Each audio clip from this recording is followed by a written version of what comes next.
1080, sistema de emisoras Atalaya en su año 79, Atalaya de liderazgo AM, amplitud modulada, nadie la mueve. Por eso cada día más líder, una potencia en radio y un hombre que ha hecho historia, pero que todos los días hace presente y proyecta futuro en el Dial de los Ecuatorianos. Este es su programa matinal, La Hora del Pocho, del sistema de emisoras Atalaya. De este día de quincena, hoy día cobran, sí señores. Así que prepárense a cobrar los que tienen la suerte de que sean puntuales en sus trabajos, pero en todo caso, pues bueno, y si no, pues mañana o pasado les pagarán. Lo importante es que sigamos trabajando para el bien del país y para el bien también y el progreso de nuestras familias. Un saludo cordial a todos ustedes. Hoy vamos a tener como invitada especial a la candidata a la vicepresidencia de la República, doña Nori Pinela, una mujer muy preparada, académica, candidata a la vicepresidencia de la República en binomio con Yacu Pérez. Quiero hacer una aclaración, porque yo justamente el día jueves, 24 horas después de lamentable muerte de Fernando Villavicencio, anuncié públicamente, menos de 24 horas. O menos de 24 horas, yo anuncié públicamente que por temas de seguridad suspendía totalmente las entrevistas a todos los candidatos para este domingo, pero con Nori habíamos hecho una invitación previa y nos pareció una indelicadeza cancelarla y además un gusto tenerla. Además, una mujer que no tiene ningún tipo de conflicto con nadie. Justo lo habíamos tenido a Fernando el día lunes, 2 días antes de su infausta situación, y obviamente pues casi que llegamos a pensar de que tener invitados en este momento tan negro, tan crucial, también podría generar un riesgo para nuestras cabinas, para la gente que colabora aquí en la radio. O sea, desgraciadamente nos obligan a pensar y actuar de esa manera. Una situación que ojalá algún día termine de cambiar en este país, pero contigo no hay problema, Nori, ya te habíamos invitado previamente y además un gusto. Y como dije, eres una persona que obviamente estás participando en política, pero tu perfil es totalmente distinto al que generalmente los candidatos, al menos a la presidencia de la República, reseñan. Pero en todo caso, primero saludo a nuestros contraturios también para que los conozcas: Fernando Edmundo Flores Marín, Ferfloma, y Hugo Landívar Orellana, Huguito Landívar, gran constitucionalista, el constitucionalista, así le habíamos puesto, el maestro de la Constitución, el maestro de la Constitución, Hugo Landívar Orellana, van a participar en nuestro programa antes de la entrevista con Nori. El saludo de Fernando Edmundo Flores Marín, Ferfloma, al país. Fernando, buenos días. Buenos días con todo, buenos días, Pocho, Nori, buenos días, un gusto tenerte acá. Buenos días, Hugo Fabricio, un gusto por acá. Y sí, lo que tú dijiste era que no iba a haber más entrevistas presenciales. Claro, presenciales, claro. Siempre me refería a lo presencial. Presencial, pero ya si había el compromiso, pues, por supuesto, bienvenida y esperamos tener una agradable y amena charla. Buenos días, Pocho, buenos días, Ferfloma, Nori, gracias por tenerla aquí una vez más, y a nuestros oyentes que nos están escuchando. Vamos a tener una entrevista de lujo, con temas muy importantes para conocer el plan de doña Nori. Bueno, la primera pregunta, Nori, primero saludándole, dándole la bienvenida. ¿Qué tal ese partido de vóley entre Yacu y Jam Topic?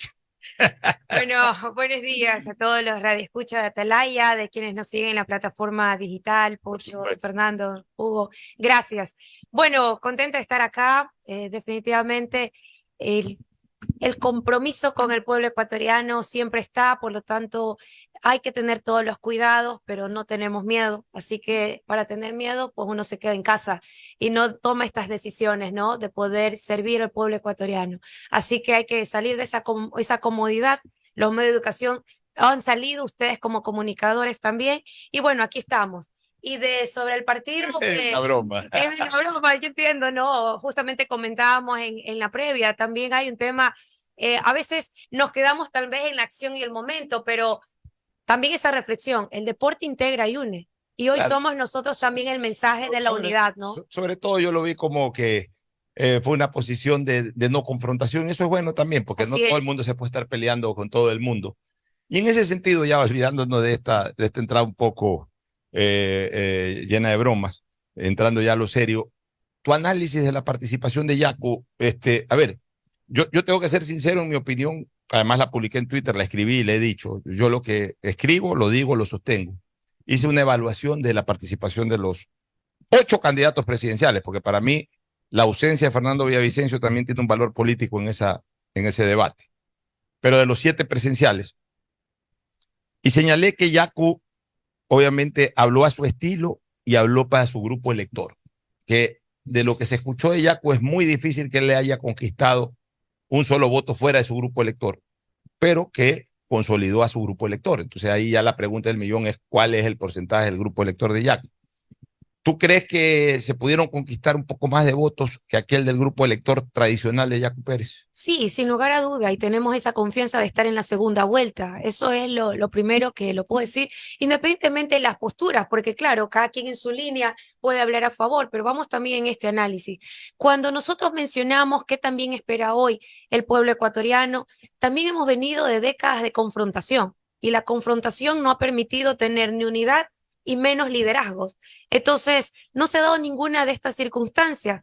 Más allá del tema de la broma, yo decía, a ver, ¿qué implica el deporte? Cuando tú mencionas y hablas y expones de aquel punto donde puedes generar las coincidencias, tú tienes que tomar y tener esa decisión y afrontarlo. Entonces, hoy esa es la primera postura. Cuando alguien tiene una negativa al solo hecho del diálogo, hay un riesgo. Claro. Hay un riesgo, porque luego significa si hoy en una postura que es muy abierta de invitar al diálogo, a un consenso y no ceder, imagínense cuando se está en el poder. Entonces luego es retomar estos comportamientos de dueños caudillos, solo yo tomo el control, quiero ejercer o sea, tener una autoridad y control sobre todos los otros poderes, y es retornar realmente aquello que hoy evidenciamos ha perjudicado al Ecuador. Se incorpora también al diálogo Andrés Voltaire Mendoza Paladines, que saluda a la candidata a la vicepresidencia, a Nori Pinela, candidata a la vicepresidencia, Yacu Pérez. Gracias por estar con nosotros, a la candidata. Pregunta? Sí, por supuesto. Antes que nada, preguntar, no sé, en este caso, si han tenido ya la oportunidad de conversar y verse con la famosa Manuela Pic. La conozco, Manuela, claro, Manuela es la directora de campaña. Ya. La conozco y... O sea, Yacu es medio mandarina, dicen, ¿no? ¿Cómo? Que Yaca.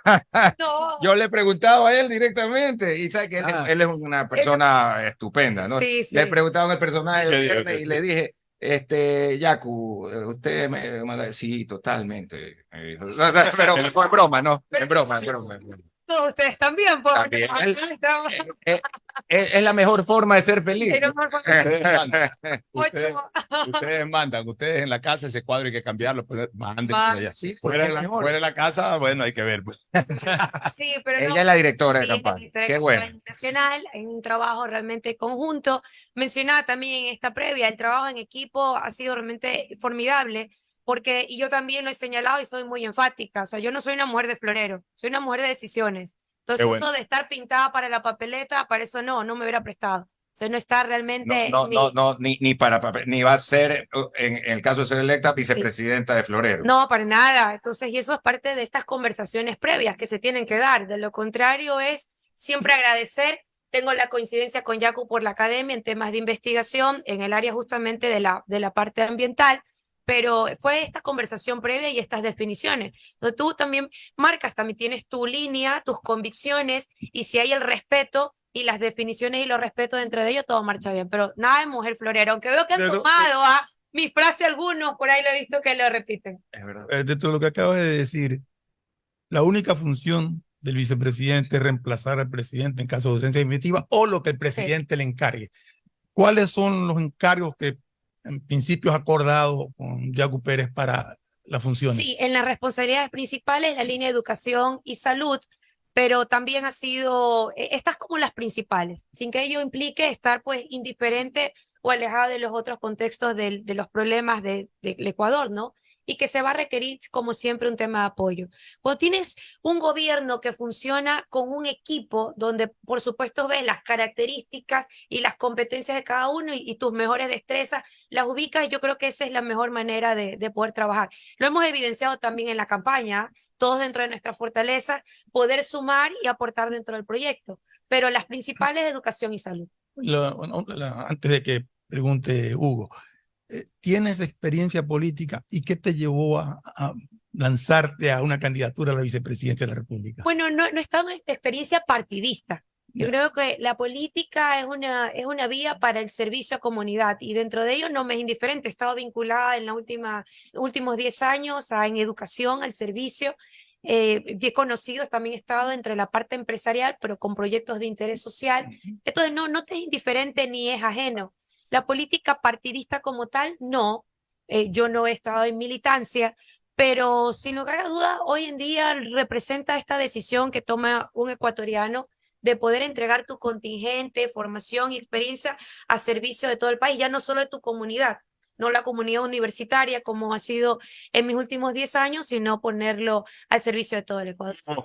Fabricio. Sí, Nori, ha dicho, ahí hablaba sobre la academia y la investigación, me parece muy interesante, de que en este país lamentablemente la academia no se la escucha o no es parte de ciertos comentarios o ciertas reflexiones que en otros países sí los vemos. Entonces, ahora que ustedes de llegar a ser gobierno entran directamente con un niño encima, ¿no?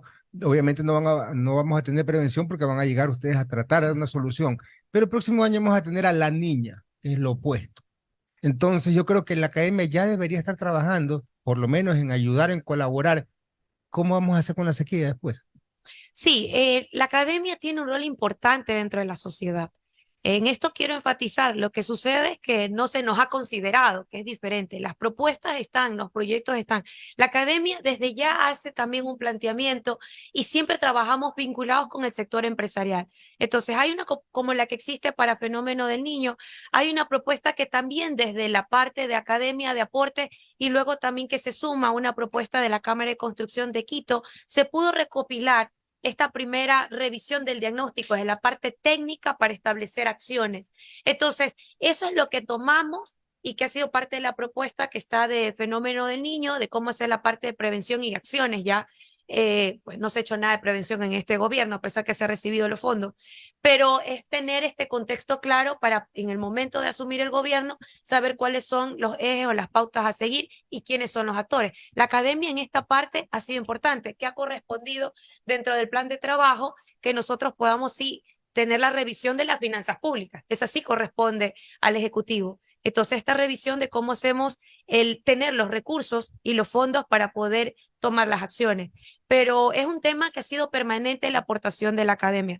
Una de las universidades de aquí en la provincia aportó con su proyecto a uno de los GATS con relación a cómo hacer la recuperación de espacios de recreación y parques. Entregó ya el proyecto plano para que esto sea un ahorro y luego solo se trabaje en la parte de inversión. O sea, no somos indiferentes, no somos ajenos.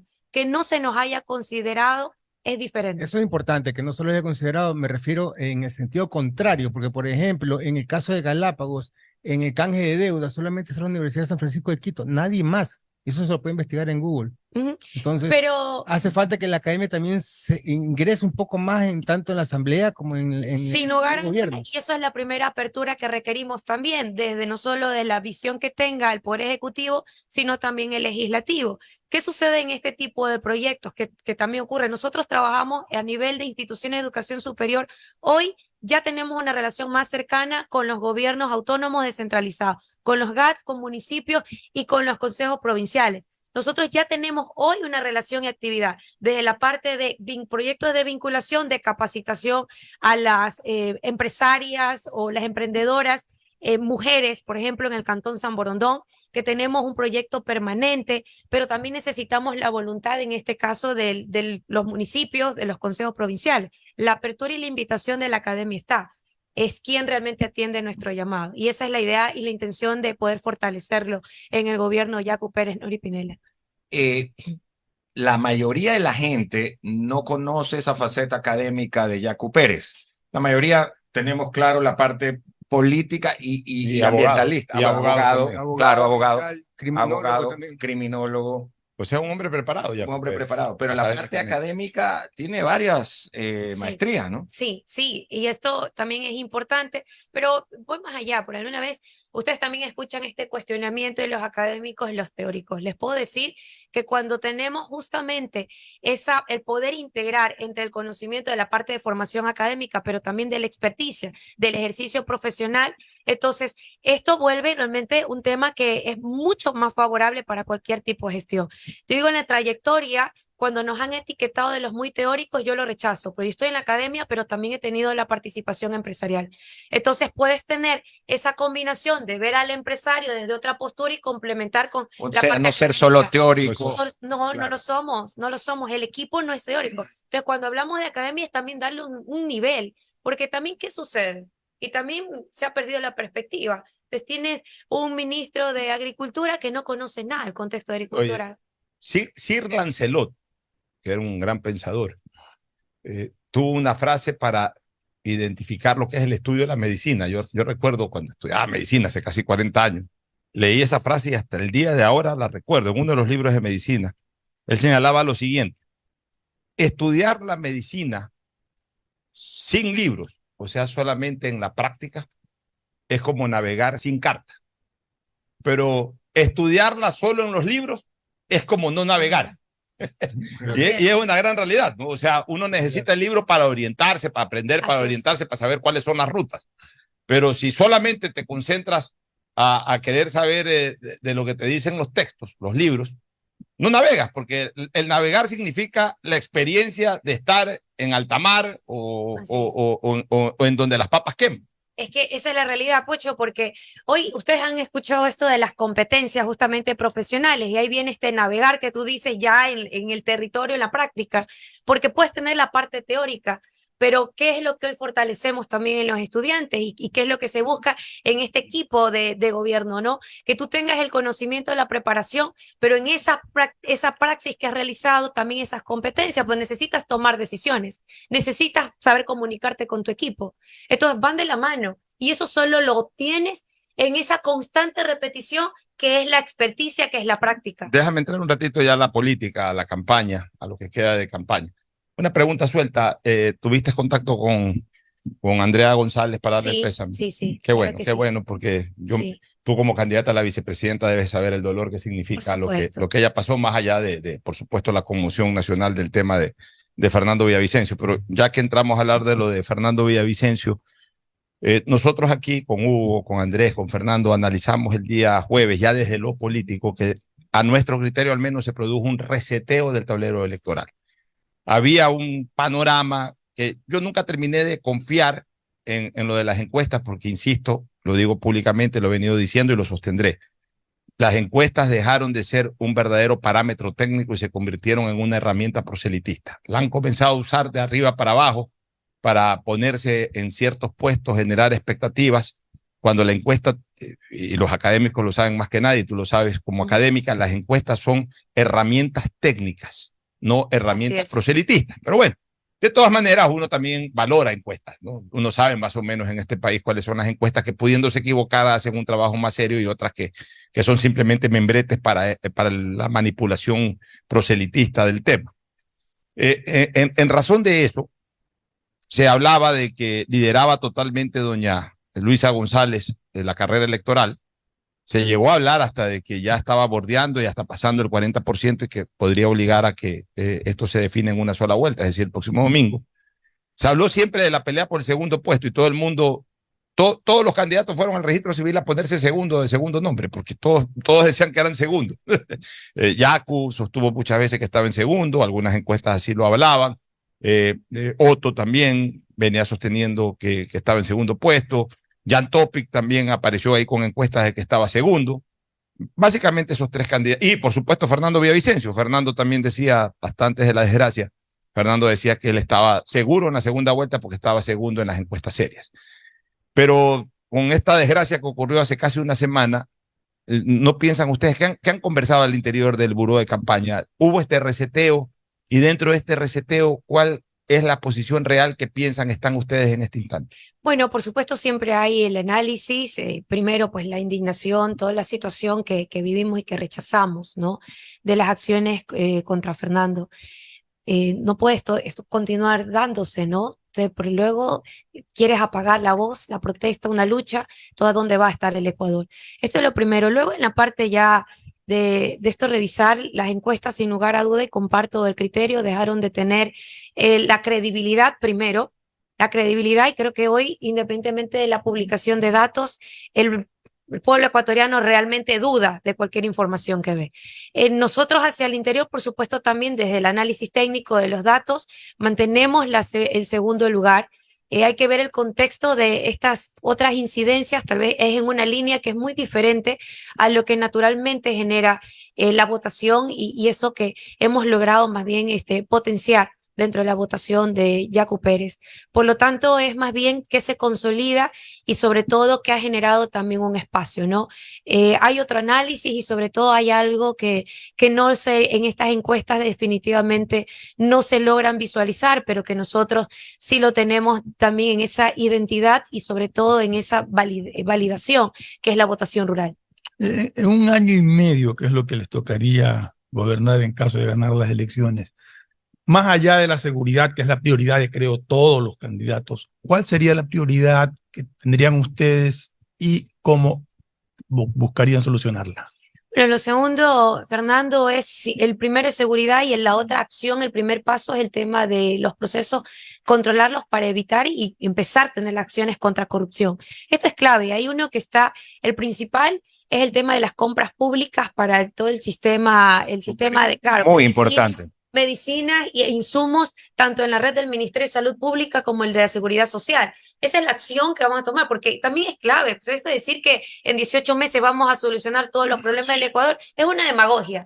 Lo que sí tenemos es ese primer paso del cambio y de la base. En salud, que está vinculada, que salud y en paralelo es una acción específica contra la corrupción, es unificar el proceso de compras. Si nosotros hoy validamos qué pasa con un proceso de adquisición de medicina de los hospitales del Seguro Social, de la red del Ministerio de Salud Pública, tienen una misma medicina con precios diferentes. Entonces tienes, o sea, por donde sea que lo visualices, aparte que tienes concentrado en un mismo grupo las compras públicas, tienes estas diferencias que te generan en la revisión de cuántos ahorros, o sea, es representativo. Entonces, si haces un proceso unificado, tienes economías de escalas, tienes un proceso que es mucho más ágil. Si hemos hablado del tema de transformación digital, porque es la única manera de visualizar procesos en tiempo real. Primero, más cortos, que sean, por supuesto, más claros y que puedan estar, que sean visibles. Entonces, estas acciones que tienen que ver con procesos también de tecnología sí se pueden implementar en 18 meses. Sí. Ahora, decisión es la que hemos comprometido, estamos dispuestos a ellos, ¿no? Si no hay esa decisión y eres parte del contexto y del entorno en que se maneja, pues por ello tampoco hay acciones. Hugo. Sí, a ver, doña Nori, cuénteme una cosa. Andrés Arauz habló de la ecuadolarización, que realmente es algo nefasto para el país, mi opinión muy personal. ¿Qué opina usted con Yacu Pérez sobre el dólar? Nosotros hemos sido muy enfáticos en poder, más que no solo mantener la dolarización, sino los mecanismos para fortalecerla. Y para fortalecerla, primero... Bueno, viviendo aún más que en Argentina, ya mismo con Milei van a tener dólares. Así es, que vamos a tener, está muy cerca Argentina también de dolarización. Entonces, es también poder ver cuáles son las acciones. Entonces, ahí lo primero es el marco, la seguridad jurídica. Si no mostramos como gobierno, como Estado, un tema de seguridad jurídica, la atracción de la inversión extranjera es prácticamente nula. Los riesgos se disparan, que es las situaciones que vivimos. Entonces, hay las acciones de seguridad que también permiten generar otro entorno en cuanto al nivel de riesgo con el que se mide el Ecuador. Esa es una primera acción y que contribuye justamente como una acción para poder incentivar la inversión extranjera, pero en todo momento es el compromiso de fortalecerla. Se ha dicho algo muy importante, la seguridad jurídica como un derecho constitucional. ¿Cuál va a ser su votación referente al Yasuní? Porque yo, en lo personal, repito, si es que se queda eso bajo tierra, va a ahuyentar la inversión extranjera y la seguridad jurídica no vendrían al país por eso. ¿Qué piensa usted sobre eso? Sí, quiero ahí dos aspectos que sí los quiero separar. El primero, cuando hablamos de la seguridad jurídica, es nosotros también tener una acción con relación a las concesiones actuales, Correcto. que hoy está de la parte de explotación, extracción minera. Nosotros hemos mencionado claramente que se va a respetar siempre que los mecanismos que hoy se los mantiene del tema del cuidado ambiental, recuperación y que dentro del estándar de cuidado ambiental se ejecute, eso va a estar y se va a mantener. No hemos hablado de un tema, porque si fuera una postura de decir que no hay una seguridad jurídica, sería también decir que estas concesiones no se van a respetar. Así es. Y eso hemos sido enfáticos. Específicamente con la consulta popular con relación a Yasuní, pues por supuesto, dentro de la línea de lo que marca la alianza, claro que se puede, es la postura votar a favor del sí. Ahora, el sí no implica, hay por supuesto una acción también que debe asumir el Estado. Pero aquí quiero ser enfática porque ha existido tantos datos con relación a ITT. Entonces, lo primero es qué corresponde y qué incide directamente al presupuesto general del Estado. 198 millones, 198 millones, perdón, que no lo decimos nosotros, que lo dice el informe del gobierno con relación a cuánto recibe, en este caso directamente Petroecuador. Del ITT. Del ITT. Del que se está discutiendo Así ahora en consulta así popular. es. ¿Ok? 198 198 millones al pero año. Al año, anuales. Anuales. O sea, Anuales. a promedio 18 millones de Así dólares es, mensuales. anuales. Entonces, sobre esa primera acción, nosotros hemos tenido la acción paralela, es que poder tener la recuperación de la administración de OCP, y con esto es dejar de entregar o que perdamos ese contingente, ese fee en la administración directa, ganar 117 millones de dólares al año. Ahí hay una primera compensación, pero lo otro que también, y les quiero mencionar, solo con un aspecto de mejorar los procesos de compras públicas, es decir, evitar el tema de corrupción, que es solo que se pueda controlar en el 25% del monto total de la contratación pública, aproximadamente serán 2.000 millones de dólares. Solo les menciono en ello, hay un tema del cobro de evasores que se puede llegar en un periodo hasta 300 millones de dólares. O sea, hay los mecanismos para compensación. Más allá que existe ahora, esta es una postura con relación a cómo nosotros tenemos el que no se pueda extraer el petróleo desde el ITT, y estas son las acciones compensatorias. Ahora, claro está que no es una situación de que es la consulta popular, el siguiente día no hay la extracción. Hay un proceso. Probablemente el gobierno de transición sea tener todo el mecanismo para dejar de realizar la extracción. Es decir, que vamos a continuar manteniendo el flujo y es preparar los contingentes. ¿No cree que la consulta se debió haber hecho solamente a las personas de la región en vez de hacérsela a todo el país? Bueno, esas son las condiciones. Hoy No, claro, son las como condiciones de la Corte y está Constitucional, dejado. pero Sí, pero se ven afectadas muchas familias también. claro, entonces va a haber un pronunciamiento del cual nosotros vamos a tener que respetarlo. Yo creo que ahí es lo que hoy está, es hacia lo cual debemos de ajustarnos. Lo que sí es cierto es que tenemos que ir hacia un Ecuador del desarrollo sostenible, pero no porque los locos ambientalistas. O sea, desarrollo sostenible, recordar que somos parte de Naciones Unidas y que esa es justamente parte de este acuerdo desde el 2015, dentro de los 17 Objetivos de Desarrollo Sostenible de Naciones Unidas y las acciones que deben hacer todos los países miembros. A ver, Nori, es obvio que tu criterio, tú eres una persona muy vinculada al ambientalismo, esté en la posición de la no extracción, que va en concordancia con el discurso de Yacu, que toda la vida se ha manejado en ese concepto. Digamos que la gente vota que sí, que se mantenga el petróleo y que se suspenda la extracción, ¿ok? Voluntad soberana, voz del pueblo es voz de Dios, se tiene que cumplir. Pero ustedes, si es que ganan las elecciones, también pasan a ser administradores. Y en ese sentido, hoy el Ecuador necesita urgentes recursos, básicamente para el tema de la seguridad ciudadana. Básicamente, no solo, pero básicamente para la seguridad ciudadana. Cumplido el objetivo de vuestra ideología de que no haya la extracción con un respaldo popular en el voto de la consulta popular, pero ya como administradores, ustedes sí gestionarían con la Corte Constitucional para que, ok, se para la extracción, pero aguanten un ratito con el desmontaje, porque ese desmontaje le va a costar al Ecuador una cantidad importante, que se habla de 500 millones de dólares, que en este momento tienen que tener otro uso prioritario.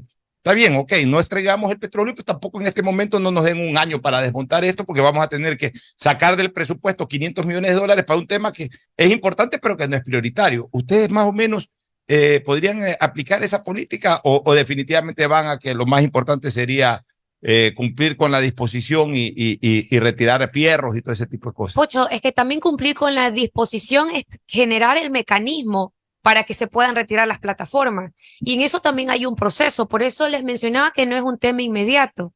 O sea, yo creo que en este sentido es claro, porque hay que generar las normativas y el procedimiento que debe estar autorizado para hacer esa paralización, entendiendo dentro del respeto de la decisión del pueblo ecuatoriano. En el caso que gane el sí es esto, pero te aseguro que serán 18 meses para generar todo este mecanismo que tendrá que ir dentro de la situación de también tener las medidas alternativas. O sea, creo que eso también es clave, y comprendiendo claramente la necesidad de los recursos para combatir seguridad.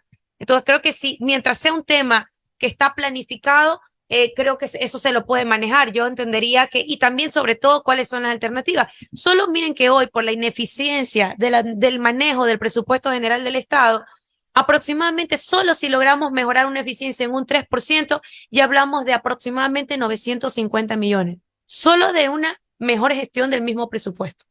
Entonces, porque ya como todos hemos conocido, o sea, tenemos las partidas, no se han ejecutado en seguridad ni el 9%, Entonces, o sea, ¿de qué hablamos? También tiene que ver con un tema de la gestión pública, la administración pública y de esta reorganización también interna.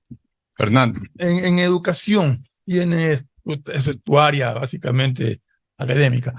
¿Qué tienen pensado? ¿Crees que se puede hacer algo en año y medio? ¿Se pueden corregir las falencias que hay en la malla curricular, en las escuelas, las deficiencias que tienen? ¿Cuál es Bueno, hay dos sistemas que hoy están muy divorciados y que una de las propuestas es poderlo integrar, que es el Sistema Nacional de Educación, que está hoy separado realmente, o sea, dentro del lineamiento, que estén estratégicamente alineados con el Sistema de Educación Superior. Tenemos acá salida de bachilleres, hoy está el Sistema de Educación Superior, pero estamos así, separados. La idea es integrarlo.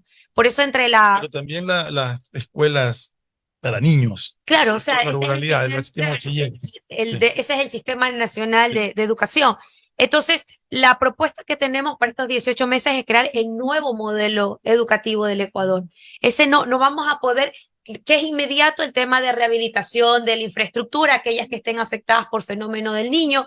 Esa obra es emergente. O sea, eso va más allá del plan, eso van a tener que ser atendido de manera inmediata. Pero el proyecto realmente base del cambio, cuando hablamos de la estructura y ya que este es otro nivel, es el Sistema Nacional de Educación, que esté primero una estructura en valores, porque hoy realmente el modelo educativo del Ecuador no está argumentado en un tema primero de valores, de las competencias del ciudadano del siglo XXI, también de la educación del ciudadano digital que hoy necesitamos, pero el ciudadano digital en su ámbito integral, o sea, no es un usuario, hoy es usuario digital, pero no es un ciudadano digital. Entonces hoy cuando entendemos hasta con morbo que se hace retransmisión en las mismas redes sociales de una cuenta, de un crimen, todo, o sea, hay que tener conciencia de cómo administramos ello y esa parte de formación es el modelo educativo. El modelo educativo no es una retórica. Ahora, el modelo educativo y su resultado, ese sí es de mediano y largo plazo. Por eso en las de corto plazo es la rehabilitación que se requiere de la infraestructura de las unidades educativas, pero sí dejar en estos 18 meses establecido el nuevo modelo educativo, el de formación, de valores, del nuevo ciudadano ecuatoriano y sobre todo de la reorganización curricular. Preguntas finales, Andrés. ¿Alguna pregunta final? Dos cosas bien puntuales. ¿Qué hacer con el IES? Y el otro punto, luego que ya han tocado Yasuní, hemos tocado dolarización, dos cosas claves. ¿Qué tal? Aquí viene el IES, otro tema así puntualísimo. ¿Qué hacer? Quieren cambiar, que ya no esté el gobierno ahí presente. Es decir, ¿cómo lo salvamos al IES? Y la otra es el caso del Banco del Pacífico. ¿Se vende, no se vende? ¿Se vende, no se vende? ¿Qué se hace? Bueno, en la propuesta que nosotros estamos evaluando justamente está realizar la dación de pagos, el pago parcial que tiene el Estado con el IES, y hablamos de aproximadamente 4.500 millones de dólares. ¿Esto a través de qué mecanismo? Había ahí un cuestionamiento que se lo mencionó, es poder dar en dación de pago las centrales hidroeléctricas de Paute, Molino, Mazar, Sopladora, que aproximadamente son 3.500 millones de dólares, más el Banco del Pacífico en aproximadamente 900 millones de dólares. Ahora, entregar la dación de pago no es entregar la administración. Eso era lo que decía. Eso no quiere decir que lo va a administrar. No lo va a administrar el IES. Okay. Y ahí hay todas las figuras legales, hay las administraciones por fideicomiso o las que mejor se ajusten, pero no es la administración. Es el IES, por supuesto, va a ser el dueño de estos activos, pero no es el administrador. O sea, el Estado no el Estado. El Estado, digamos, dispone, como hizo Guillermo Lasso con el amigo español González, o como hizo Correa y Lenín Moreno con el amigo Efraín Vieira. O sea, ponen el administrador y el banco se tiene que manejar de una manera absolutamente privada, absolutamente técnica. Tiene que dar utilidades. No hay banco que no dé utilidades. Y el Banco del Pacífico es un banco grande. Entonces, lo que supongo yo, lo que te estoy escuchando es que ustedes le van a decir al IES, a ver, señores, las utilidades del banco pasan al IES, al BIES. digamos, al IES, pero el IES no me pone un portero aquí. No, O sea, exacto. esta administración sigue siendo del que Sigue está siendo, gerenciando el banco. claro, de quienes han demostrado que pueden administrarse el banco, las hidroeléctricas con eficiencia. Las hidroeléctricas igual. Exacto. Entonces, esto es lo primero. Entregar la dación de pago no es que es la administración de estas empresas por parte del IES. Y en eso hemos sido también muy claros y aprovecho el espacio para poderlo realmente aclarar dentro de esta confusión que se pudo dar. Ahora, es el pago parcial. Habrá que finalmente también tener la auditoría y ver exactamente cuánto es el valor de las deudas y aquellas acciones que se tengan que revisar para que tenga una sostenibilidad. Es que Rafael Correa, me recuerdo que ofreció pagar al IES con algunas centrales hidroeléctricas, pero nunca se concretó. Yo recuerdo 2010, una cosa así, dijo, vamos a la deuda histórica y supuestamente se iba a dar, pero al final no lo entregaron y no se hizo ese pago. Pues claro, cuando tomas los recursos para cubrir otras cosas, claro, se queda simplemente en las ideas. ¿Y qué piensan sobre la reforma que se están planteando para la jubilación en el IES? No creo que eso es parte también del análisis, el del diagnóstico. Ahora es este compromiso de hacer este pago parcial, de poder dar una primera solución y luego también poder hacer ya un análisis mucho más técnico de todas las soluciones que requieran. Lo que sí hemos enfatizado es que no se privatiza, que es realmente de sus afiliados y en esa línea estaremos. Última pregunta tuya, Huguito. Sí, por favor. Nori, en cuanto a la rehabilitación social tan importante en estos días, porque cada día que pasa, valga la redundancia, vemos ayer los PPL en el techo, con su experiencia académica, ¿no cree que debemos volver a que los presos tengan chance de estudiar? Bueno, es parte de, como dice... Porque está en teoría, perdón, está en teoría, pero no en la práctica. O sea, No, si ustedes es llegan, que- podrán hacer algo. Es que también la visión social del gobierno tiene que estar, la política social ha estado realmente abandonada. Entonces, cuando hablábamos del todo el proceso para poder tener acciones vinculadas a la seguridad, hablamos de prevención, persuasión, reacción, que sí es lo que toca en este momento hacer ante las condiciones y los índices que tenemos de crímenes, pero también hay la rehabilitación y la reinserción social. Pensar que el problema de seguridad no se aborda en todo este proceso realmente no es un proceso ni integrado ni se tiene una visión clara de la problemática que se tiene. Entonces hay las acciones también de poder hacer el tema de educación, pero va a depender primero de tener esto identificada de este censo que por tipo de crimen y delito, porque tienes la atención también de la rehabilitación, hay atención psicológica, hay acciones y actividades dentro de la parte para esa reinserción que están vinculadas con este diagnóstico. Entonces las acciones van, pero necesitamos conocer quién es cuánto y en qué sector y en qué grado hay que hacer esta atención. Eso hoy no consta. Entonces eso es parte también de la política social. O sea, entender, y lo ha mencionado Yaku, y también pues coincidimos dentro de este proyecto político, hay que entender que siempre vamos a estar del lado de los derechos, por supuesto, de la víctima, pero también hay que entender que es parte de esa responsabilidad que tenemos en la política social, también trabajar en la rehabilitación y la reinserción social. Nori, ya en la parte final, 2 o 3 preguntitas rápidas. Yaku y Nori Pinela, primero van a respetar totalmente el derecho de propiedad de todo el mundo. Sí, claro que sí. Eso lo ratificamos. Eso es inalienable. Inalienable. Ya, 1. 2. El capital de la gente, obviamente lícitamente adquirido, limpiamente adquirido, se lo respetará totalmente. Se lo respetará totalmente. Obviamente pagando impuestos, todo, exacto, eso era pero, lo que iba a enfatizar, porque alguna vez hubo una declaración de que ya como que cubre para la comida, para la gasolina y el resto de eso ahí no. De ciudadano, yo también pago impuestos, todos pagamos impuestos, ¿no? Entonces, eso... El que lícitamente gana $30,000 que los gane y el que gana 3,000 que los gane. O sea, así es. Ya. O sea, ¿Pagaré impuestos por los 30,000 o pagaré impuestos por los 3,000? Eso es, y lo que corresponde al Ejecutivo es que los procesos de la recaudación sean eficientes y que realmente se lo aplique y se lo distribuya en educación, en salud. Eso es lo que es importante y yo creo que la presencia de Nori Pinela le da tranquilidad a la gente porque es una mujer también del sector privado, una mujer académica que trabaja en una universidad que es considerada una de las mejores universidades del país, dentro de un grupo en donde, bueno, de punta está la Universidad Espíritu Santo, que es considerada, de hecho, ya creo que superando a nivel internacional, ya creo que superando a la San Francisco de Quito. Sí. ¿Y la ECO en qué puesto está? Estamos 7 trabajando en el de Innovatec. Bueno, pero están peleando, están en el top 10, como en el tenis. Están en el top 10. Finalmente, ahora sí la última pregunta, Nori, en el tema ya electoral. ¿Ustedes sienten el apoyo que les está dando Pachacutic? ¿Es un apoyo unificado o algunas bases de Pachacuti andan por otro lado? ¿Cómo ven la población rural? ¿Consideran ustedes que las encuestadoras se han metido al campo a hacer encuestas o quizás esa es la confianza de ustedes de que como que no han encuestado de ahí, ahí puede salir el voto sorpresa? Pues nosotros confiamos justamente en el pueblo ecuatoriano, en la ruralidad, porque hemos estado trabajando con ellos de cerca. Entonces, yo creo que ya cuando conversaremos nuevamente hay esta postura cuando les digo que estamos en segunda vuelta, es también por no es un tema de las pasiones, sino también del trabajo y de lo que hemos vivido en la ruralidad, de ese voto que aparentemente para las encuestadoras no cuenta, pero que es clave realmente para este proceso. Por lo tanto, ahora la confianza y todo el apoyo que nos ha brindado Pachacuti desde la Coordinación Nacional con doña Cecilia Velázquez, realmente hemos trabajado de manera conjunta, y Pachacuti consolidado a nivel de todo el Ecuador.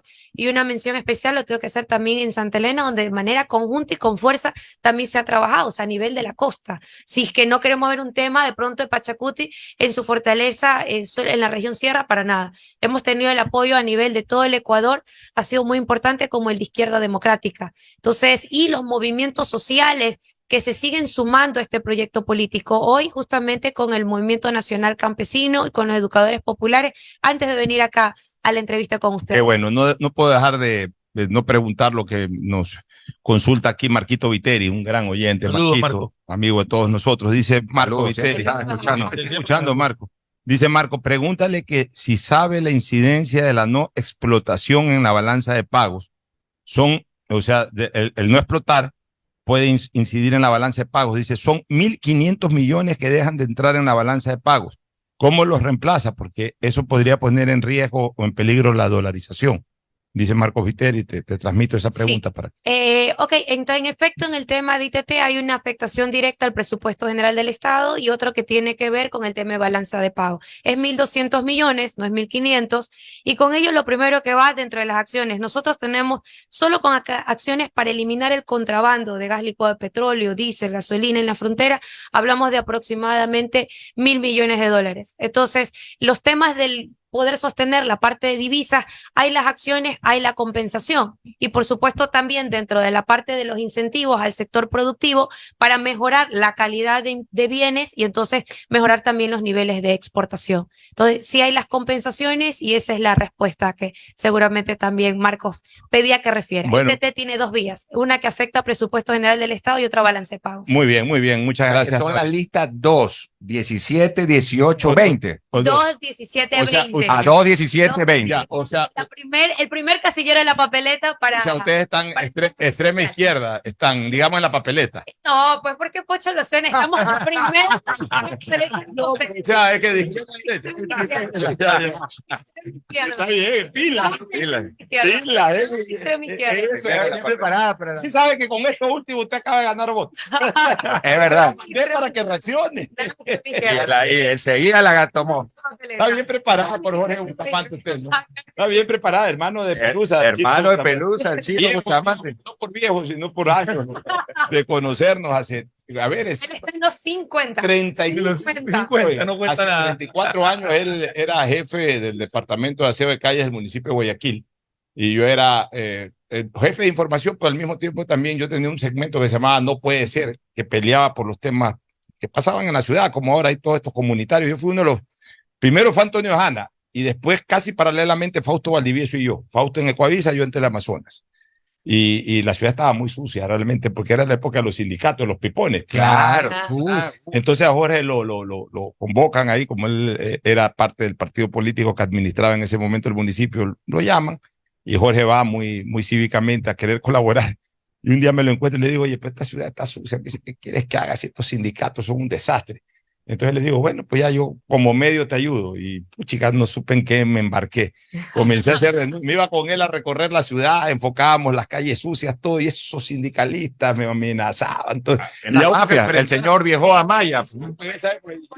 Ya hubo que enfrentarlos, pero ahí trabajamos juntos y sacamos adelante eso, porque al final ya esos sindicatos se fueron debilitando y la ciudad se fue un poquito limpiando aunque después ahí fue cuando llegó León y sacó a todos los Lo pipones y, sacó. Claro. y se corrigió ese Sí, problema. no, pero arregló. Y ahí ya vino Bachanón y vinieron otros Fue a más. limpia banda. padre. Aparte es el papá pues de un hermano, una ¿Y amiga. sabe de quién es también Montserrat. ella? ¿Sabe también de quién ella es?